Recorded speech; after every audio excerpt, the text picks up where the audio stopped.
बिहार क्या है? महज एक राज्य? तो इसका जवाब है नहीं। बिहार वो भूमि है जो प्रारंभ से ही भारत की राजनीति के केंद्र में रहा है।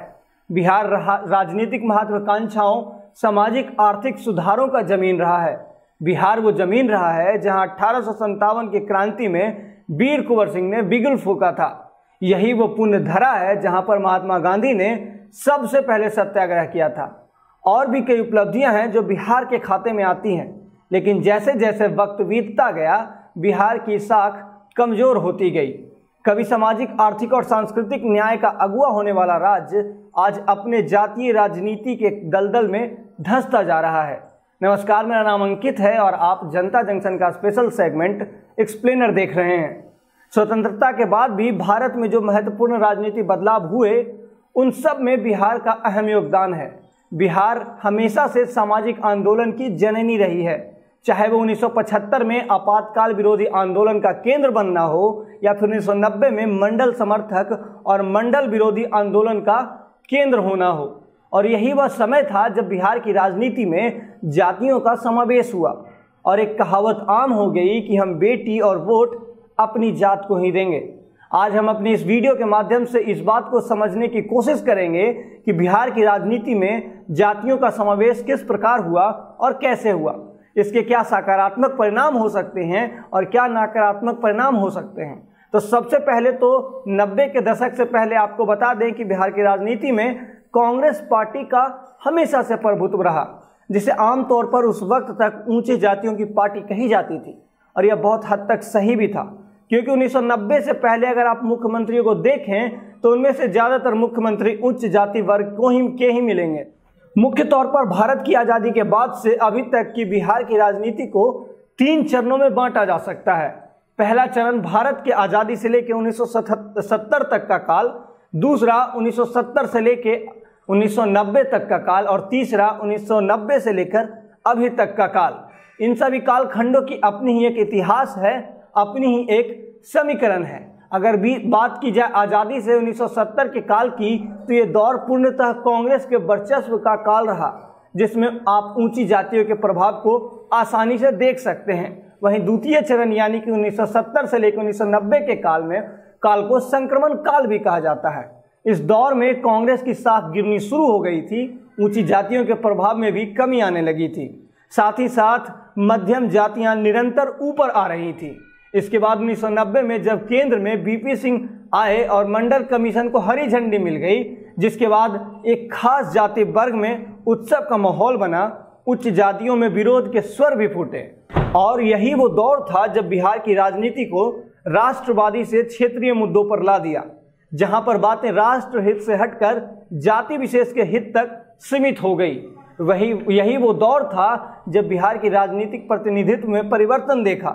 राजनीति में क्षेत्रीय राजनीतिक पार्टियों का उदय हुआ और व्यापक जनाधार वाले क्षेत्रीय नेता का उदय हुआ। विशेष रूप से समाज के निचले तबके के जन नेता मुख्य धारा में आए। 90 से पहले बिहार की राजनीति में ऊंची जातियों का वर्चस्व था, लेकिन 1990 के बाद से बिहार की राजनीति में जाति एक महत्वपूर्ण भूमिका अदा करने लगी। यादव और मुसलमानों की संख्या बिहार में मिला जुलाकर अधिक है और राजद ने इन दोनों वर्गों को आधार बनाकर उन्हें लामबंद किया, राजनीति के विषाद पर अपनी गद्दी टिका ली। ऐसा नहीं है कि यह बदलाव सिर्फ बिहार ने देखा, इसके अलावा और भी कई राज्यों ने ऐसे ही बदलाव देखे जातीय आधार पर। लेकिन संकेत साफ होने लगे थे कि अब राजनीति में किसी एक जाति वर्ग का दखल नहीं होगा।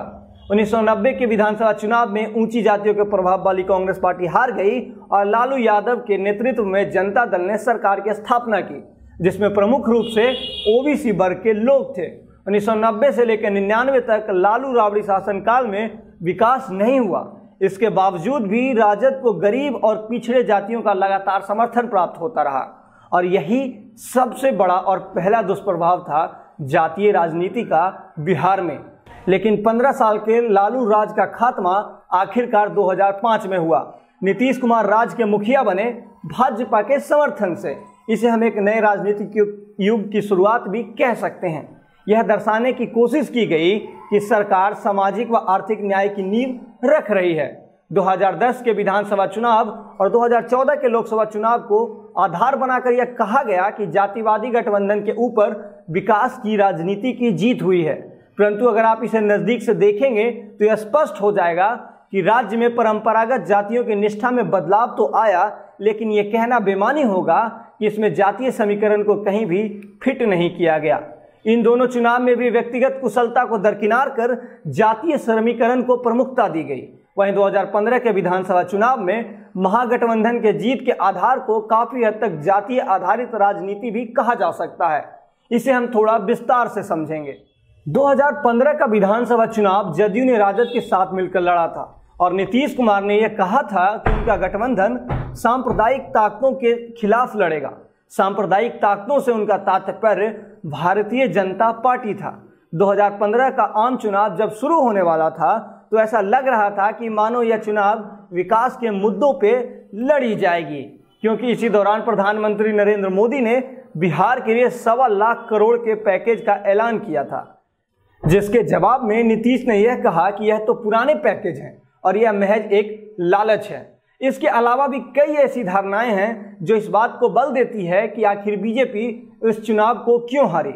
सबसे पहला तर्क, नरेंद्र मोदी ने अपने भाषण के दौरान नीतीश कुमार के डीएनए पर सवाल उठाया, जिसे बाद में उन्होंने सही करके उनके लोकतांत्रिक डीएनए की बात की, लेकिन नीतीश कुमार ने इसे बिहार के अस्मिता से जोड़ दिया और इस प्रकार उन्होंने पहली बढ़त हासिल की। एक और तर्क यह है कि चुनाव के दौरान आरएसएस चीफ मोहन भागवत ने एक बयान दिया जिसमें उन्होंने रिजर्वेशन की समीक्षा की बात की, जिसके बाद यह चुनाव विकास के मुद्दों से हटकर सीधे सीधे जातीय मुद्दों पर आ गई। इसी दौरान दादरी में हुए मॉब लिंचिंग ने बीजेपी के सरदर्द को और बढ़ा दिया। इस मॉब लिंचिंग से महागठबंधन ने यह संदेश देने की कोशिश की कि बीजेपी के रहते अल्पसंख्यक समुदाय सुरक्षित नहीं है और इस प्रकार उन्होंने अल्पसंख्यक समुदाय के एक बड़े हिस्से पर अपनी धाक जमा ली। महागठबंधन ने इस दौरान एक मैसेज खूब सर्कुलेट करने की कोशिश की कि बीजेपी दलित और ओबीसी से रिजर्वेशन कोटा छीनकर दूसरे तबकों को दे देगी, जिससे ओबीसी और दलित समाज भाजपा से कटी हुई महसूस करने लगी। बीजेपी ने जवाबी कार्रवाई करते हुए रिजर्वेशन को सुरक्षित होने की विज्ञापन चलाना चाहा, जिस पर इलेक्शन कमीशन ने रोक लगा दी। इनके अलावा भी कई और मुद्दे थे जिसके जाल में उलझकर बीजेपी जीत के जादुई आंकड़े से काफी दूर रह गई। हालांकि आगे चलकर 2017 में नीतीश कुमार ने एक बार फिर से बीजेपी का हाथ थाम लिया और सरकार बना ली और आज 2020 है और चुनाव सामने है। जातीय समीकरण का खेल भी शुरू हो चुका है, लेकिन इन सब के बीच जो सबसे बुरी बात है वो यह है कि चुनाव को ध्यान में रखते हुए कई ऐसी पॉलिटिकल पार्टी का गठन हो गया है जो कि इस बार सीधे तौर पर जात के नाम पर चुनाव लड़ेगी और मुझे यह उचित नहीं लगता है कि मैं उनका नाम गिनवाऊं। हालांकि जातीय राजनीति से कुछ फायदे जरूर हैं, लेकिन इससे ज़्यादा इसके नुकसान हैं। मिसाल के तौर पर अगर आप इसके सकारात्मक प्रभावों की बात करें तो इससे पिछड़े वर्ग, दलितों और आदिवासियों का राजनीति में सशक्तिकरण जरूर होता है, दबाव समूह भी मजबूत होता है, पिछले वर्गों की राजनीति भागीदारी भी बढ़ती है, सामाजिक न्याय की अवधारणा मजबूत होती है और लोकतांत्रिक व्यवस्था में जन भागीदारी भी बढ़ती है। लेकिन इसके दुष्प्रभाव कहीं ज़्यादा खतरनाक हैं। इसके दुष्प्रभाव कुछ इस प्रकार हैं कि इससे जाति आधारित संकीर्ण राजनीति की शुरुआत होती है, व्यापक राष्ट्रीय व विकास के हितों की उपेक्षा लगातार होती है, जातिगत आधार पर प्रशासकों की नियुक्ति जो कि अपने आप में बहुत ही ज़्यादा विरोधाभासी है। इससे जातीय आधार पर समाज का विभाजन होता है, जिसके फलस्वरूप राष्ट्रीय एकता को खतरा भी बढ़ता है। भ्रष्टाचार में तेजी आना और राष्ट्रवाद पर क्षेत्रवाद का हावी होना भी अहम है। बाकी इस बार चुनाव है और आप समझदार अपने उम्मीदवारों को उनके मेरिट पर जांचें, ना कि उनके जात पर। साथ ही साथ एक विकासशील समाज के लिए इस भावनाओं को तोड़ना बहुत ज़्यादा जरूरी है। बाकी आपको यह वीडियो कैसा लगा कमेंट बॉक्स में हमें बताएं। अगर यह वीडियो आप YouTube पर देख रहे हैं तो हमारे चैनल को सब्सक्राइब करें। वहीं अगर आप वीडियो Facebook पर देख रहे हैं तो हमारे पेज को लाइक और फॉलो करें। धन्यवाद।